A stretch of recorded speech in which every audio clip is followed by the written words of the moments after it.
मध्य प्रदेश की मैं पुलिस परीक्षा की बात करूं या फिर मैं पीएससी परीक्षा की बात करूं, जो कि अभी आगामी समय में होने हैं। जैसे ही कोरोना हट जाएगा परीक्षाएं होंगी, तो ऐसे में आप अपनी तैयारी को एक बेहतरीन दिशा किस तरह से दे सकते हैं। तो आज मैंने मंगाया है, एक वॉल चार्ट मंगाया है, और ये वॉल चार्ट है भाई संविधान का। जी हाँ, संविधान का वॉल चार्ट है। मैं भी इस वॉल चार्ट से आपको पढ़ाने वाला हूँ, और 2-3 दिन में लगभग 15 या 16 तारीख से आपकी क्लासेस में शुरू करूंगा। और इस वॉल चार्ट की खास बात क्या है कि इस एक ही बॉल चार्ट में पूरा का पूरा संविधान दे दिया गया है। और व्यापम की परीक्षाओं के लिए, या फिर मैं कहूं मध्य प्रदेश की सभी परीक्षाओं के लिए, चाहे तो पीएससी हो, चाहे व्यापम द्वारा आयोजित कोई भी परीक्षा हो, ये बॉल चार्ट काफी है। इस पूरे के पूरे बॉल चार्ट में पूरा संविधान क्रम से दिया हुआ है, टॉपिक वाइज दिया हुआ है, बिल्कुल क्रम से। जैसे मैं बात करूं अभी, जैसा कि आपको शो हो रहा होगा, सबसे पहले इसमें भारत के संविधान की प्रस्तावना दी है।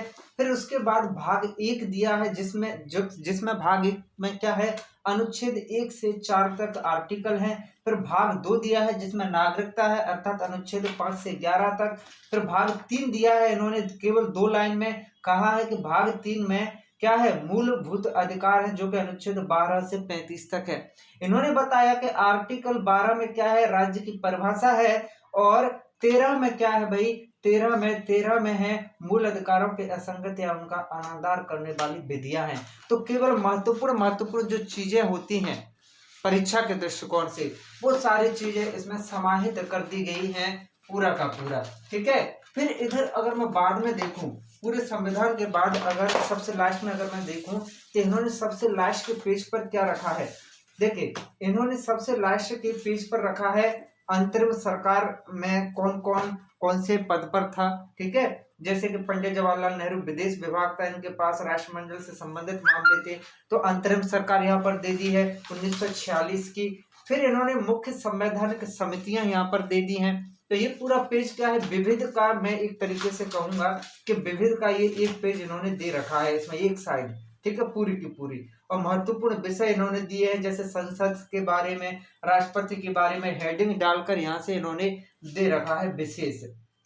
ठीक है। फिर यहाँ पर इन्होंने अपने वेबसाइट का नाम दिया है, जहां से आप खरीद सकते हैं। और आपके लिए मैंने इसकी लिंक वीडियो के नीचे दे रखी है, वहां जाकर आप इसे खरीद सकते हैं। और मैं मुख्य रूप से इसकी क्लासेस आप लोगों के लिए लेकर आऊंगा, मैं भी इस वॉल चार्ट को पढ़ाऊंगा। तो आप अगर मंगाना चाहें, मैं तो यही कहूंगा कि भाई आप संविधान के लिए तो बेस्ट ऑफ बेस्ट है। एमपीजीके का भी, जैसे मैंने वॉल चार्ट बताया था, वो नंबर 1 वॉल चार्ट था एमपीजीके का भी, और ये संविधान का वॉल चार्ट, तो ये दोनों आप जरूर मंगा लें। मैं फिर से भाई 15 या 16 मई से मैं पूरा वॉल चार्ट पढ़ाना आपको शुरू करूंगा, पूरा याद कराऊंगा। तो आप लोग इसे मंगा लें, और जहां भी आप पढ़ते हैं, जिस रूम में, जो भी आपका स्टडी रूम है, वहां आप इसे अपनी दीवार पर सेट कर लें। और बार बार अगर आप देखते रहेंगे, रिवीजन करते रहें, क्लास के साथ साथ आप पढ़ते रहें, ओके, बिल्कुल कंठस्थ आपको मैं पूरा याद करा दूंगा। और विश्वास मानिए, पुलिस परीक्षा में 2 से 3 नंबर का संविधान आता ही आता है। ठीक है। और पीएससी परीक्षा के लिए महत्वपूर्ण है संविधान। कई प्रश्न आ जाते हैं, हालांकि इस बार